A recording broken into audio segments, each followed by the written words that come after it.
చాలా మంది అనుకుంటారు యేసు ప్రభు వారి దగ్గర దొరుకుతుంది అనుకుంటారు. నేనంటాను యేసు ప్రభు వారి దగ్గర దొరకడం కాదురా బాబు, యేసు ప్రభే నీకు దొరుకుతున్నాడు అంటాను. యేసుక్రీస్తు దగ్గర స్వస్థతలు దొరుకుతున్నాయి అనుకుంటున్నారు. నేనంటున్నాను ఆయన పొందిన గాయము లోపల స్వస్థత దొరుకుతుంది అంటున్నాను. నేను నీకు కావాల్సింది యేసు ప్రభు దగ్గర కాదు, నీకు కావాల్సింది యేసు ఆనందం పరలోకం సంతోషం కొల్లలకు వర్తమానం యేసు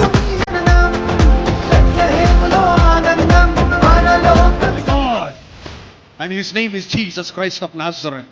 అబ్రహాములో నుంచి వచ్చాడు ఇస్మాయేలు. ఈరోజు చాలా మంది జీవితాలు ఇదే జరుగుతుంది. నిన్ను బయట ఎవరు గెలవడని, దేవుని కంచె నీ చుట్టూ, నీ కుటుంబం చుట్టూ ఉందని, నిన్ను గెలవలేక బయట శత్రువుని తేలేక నిన్ను నీకే శత్రువుగా మారుస్తున్నాడు అపవాది. Jesus is not just a story. He is in the history and his birth is a mystery. His death is a mystery and his resurrection is a mystery. నీ వాగ్దానము నన్ను లేవనెత్తి